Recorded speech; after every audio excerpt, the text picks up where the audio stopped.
with the host of Fox News Sunday and Fox News chief legal correspondent, Shannon Bream. I assume in her Washington, D.C. office. Nice. It's a little messy, but yes, DC. I'm Hey, very Shannon. honored especially after that list of interviewees that you had just listed there. I'm in great company. Thanks for having me. You are. It's getting big time. It's getting big time over here. I've made it.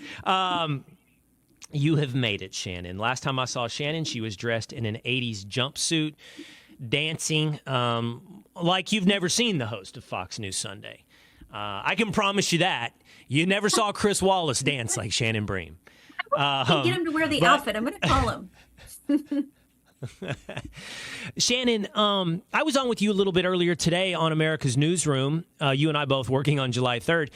I find this I don't know, parting of the clouds, this light that they have seen, this come to Jesus by the press, entirely. I'm what do you call it? I'm skeptical. I'm cynical. I'm not skeptical. I'm cynical because 2 weeks ago they were selling me on cheap fakes. For a past year, they were calling it basically a conspiracy. And now it's different. And I don't want to ask you why. I think we know why. But I guess I want to ask you, what does it mean? What does it mean now that they're willing to tell the obvious truth? Well, I think because if they have a stake in this race or they see it as something personal, they feel like they're going to, quote, lose. And so now it's a different story. I'm not saying for all people. I think that there are a lot of people that are good folks out there in the media working hard who will complain about the fact that the White House blocked access on many occasions and in many ways from this president that we haven't seen for several terms and several previous presidents. But the fact that on debate night, we had so many people out there like, ooh, this is surprising. And we know that they weren't surprised. A lot of people who were making those comments were not surprised. It was just that they could no longer hide it from the American public. So they had to feign some kind of surprise, like, oh, we didn't know he was in this rough of shape. A lot of them knew. And so for them now, they're trying to cover themselves that they hadn't probed and pressed harder with the White House or with the president. And they're afraid they're going to lose. If you're worried about the country, that's a different calculation than you are about worrying an election and losing an election. That's what to me has been made so obvious. And it's like, you didn't care about the country. You cared about power. You didn't care about, the risk of, world wars on multiple fronts, even through proxy, being run by a man who is clearly diminished. You cared about the fact that he's diminishing your abilities to win. Mm-hmm. I want to ask you this, Shannon. You and I, we come at some of this from different places. I mean, literally, geographically, and personally from different places. What I mean by that is, I live in Dallas. I'm in New York on the weekends. I don't have a lot of personal interaction with people who would be, the mainstream media, who I am now criticizing today, right? You do. You live in Washington, D.C. You interact. You know a lot of these people as individuals. So, I want to ask you this, because you would say, some of these are very good people. I am probably, Shannon, to a fault, willing to indict the entire class, right? I'm willing to indict the entirety. Like, where was the intrepid journalist willing to report the truth? Mm-hmm. You, perhaps more accurately, are, turning these people back into individuals. Well, there's some good ones and some that. What I wonder, and where I get, Shannon, and by the way, I'm not saying I'm right. I'm saying I'm probably wrong, and you're probably right to do what you are doing. But they haven't given me the evidence from a distance to grant them that benefit of the doubt. And what I would say to them, or what I surmise, I'm curious what you say this is, maybe they're good people who just bought into a mass psychosis hysteria. Like, I think that what's happened is they believe Donald Trump is an existential threat to democracy. And if you believe that, then there is nothing really that is beyond the pale in order to save democracy. Yeah, tell lies, but also diminish the Supreme Court of the United States, whatever, because we've got Hitler on the doorstep. We got to save democracy. And that will make a lot of, as you point out, good people sick. Mm-hmm. I do think that there is definitely a strain of that. And part of the problem we've had the last few years is that people have bled over from journalism into advocacy. And that's fine. If that's what you do, if you're an advocate, if you're an opinion person, make that clear. I think the tricky part is people who are within the press corps who have maybe blurred that line and aren't willing to admit it. But I do think they think those folks, that they're coming from a good place, that the country is under threat, as you described, the way that they view President Trump, that they have a duty to protect the country from that. But when it leaves you getting untethered from a neutral position and going into a biased or advocating kind of place, you need to disclose that because that's not journalism. I do think that there are people there in the press corps here in Washington who have pressed and they have called out the White House publicly and have said, we need more access to him. Why isn't he answering more questions? Everybody has seen when he's out at a press conference or any kind of availability that there's a list and you're supposed to ask this name next and you're supposed to get this person next. And his suggestion that people get off topic if they ask him things that weren't part of the agreement. So I think that it's been very frustrating for a lot of people here in the press corps. I think that's different from the people who have decided, oh no, we're just going to advocate and look the other way because we dislike President Trump more than we're worried about President Biden. What do you think happens next, Shannon? It feels like something's happening. It does feel like wheels are turning.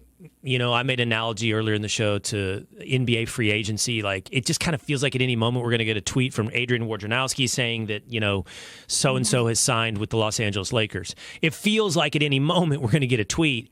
President Biden has decided not to seek re-election. But I'm curious what you think is going on right now. The New York Times reporting that he told someone that he's weighing it. He's weighing his future. So what's going on behind the scenes? You get this real feeling that if he sticks it out for a week or so, he's going to be okay. If he can ride out this turbulence. Now, over the weekend, of course, he spent the time with his family at Camp David. That was a prearranged family event. And they're going to be his biggest cheerleaders. We hear that, the First Lady and Hunter, his son, and others were saying to him, you got to fight, you got to stay in this. And your family, those are the closest advisors that he clearly listens to the most. But they're going to cheerlead and tell you, like all of us, I don't know. I my parents, unfortunately, at times were brutally honest with me. Like, maybe that's not your thing. Maybe don't try that anymore. Maybe we go a different path. But for him, the presidency is his thing. And I think they're trying to be very encouraging to him after a very tough night. Now, I think once they see elected lawmakers who are now worried about the down ballot impact and are now publicly speaking out because they worry about their races, I think that, we're hearing 25 House Democrats or more are adding to this list are going to come out and publicly call for him to step aside. Whether he can weather that remains to be seen. Shannon, that's huge. Right? That's not media pundits. That's huge, right? Isn't it? 25 elected Democrats. Are people in your own party who are saying, we think for the good of the country or for the ticket, including our seats, they're trying to hold on to the Senate, trying to flip the House, and they see that slipping away. So you hear donors, these reports about donors saying that they maybe want their money back from the Biden campaign so they can throw it down ballot if he stays in.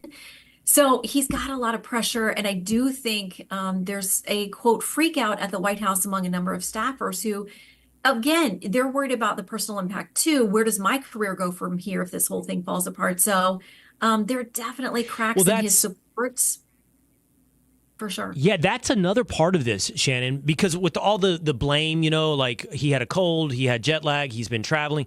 Another thing that came out is he was overprepared / poorly prepared. And so it's a little bit like the staff is being thrown under the bus. It seems like he's under assault. And he is like we've never seen, by the way, in 4 years, at least when it comes to the media. And so what he's doing is he's making his circle of trust much, much smaller. And it seems to be directly like his family, like Hunter and Jill and the 85-year-old guy who's his good buddy, all these people that the Atlantic or Axios called the oligarchy. But who's on the outside of that bubble seems to be his staff. And he's kind of thrown his staff under the bus a little bit, it feels like. And that's another thing that's happening where the cracks in this entire Biden campaign administration presidency seems to be falling apart. And so I just kind of wonder, what's the straw that breaks the camel's back? Like, okay, you lose your staff. You lose 25 Democrats. You lose some donors. Like, when is it you've lost? When's the last straw laid on and the camel's back breaks for Biden? Yeah, I would really watch this meeting tonight with the governors at the White House because Pritzker, Hochul, Newsom, people he really needs to be out there advocating for him. And listen, Newsom's already committed to he's going to be campaigning in Michigan, Pennsylvania, New Hampshire next week.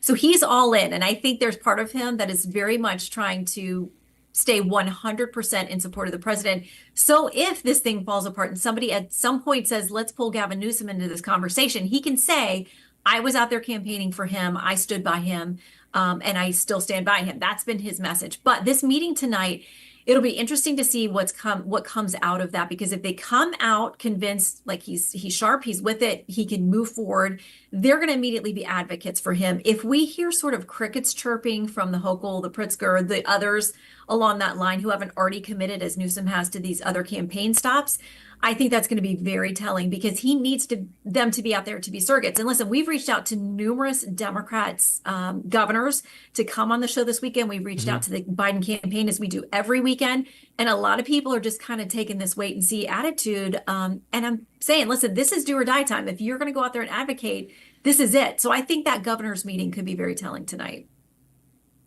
Oh, just out of curiosity, so you're booking Fox News Sunday. Yeah, it might be hard. It's such an important weekend to book because it feels like, again, these events are happening in real time. So fast. Yeah. But if you're a Democrat, I don't feel comfortable going on Fox News Sunday because not because it's a hostile environment. Not any of that. Like, what am I supposed to say right now? Right. Because it could be by the time we get to Sunday that like you pointed out, 25 Democrats have now sold him down the river. I don't, we've already talked about Lloyd Doggett, and I think a congressman from Maine and others have already said, no, he's got to go. So what do you say on Sunday? Do you look like a fool if you come out and go, I'm all in on Biden?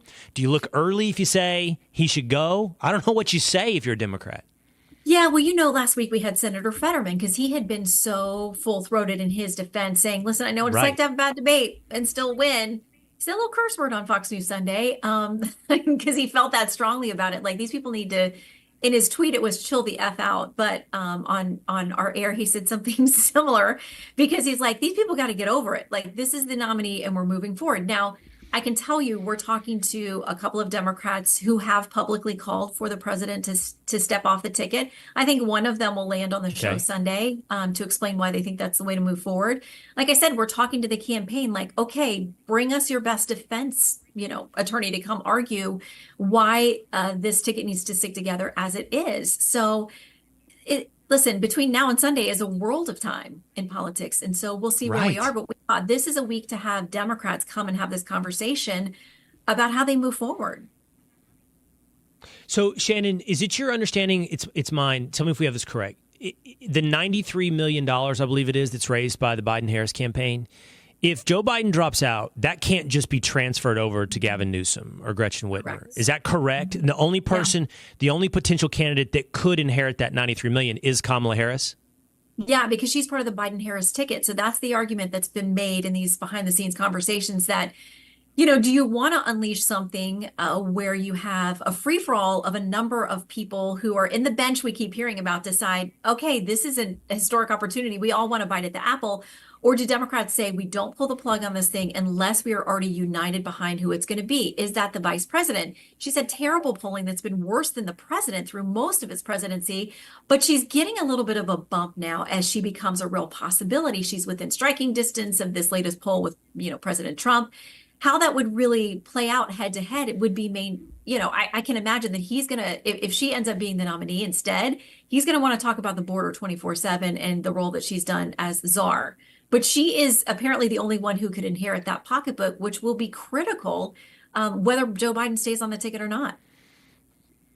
So what would happen? The donors would get a refund? If it goes to the convention or whatever and the delegates pick, say, Gretchen Whitmer, the $93 million, all those donors get a refund? Well, and then I don't know. The new ticket to fundraise?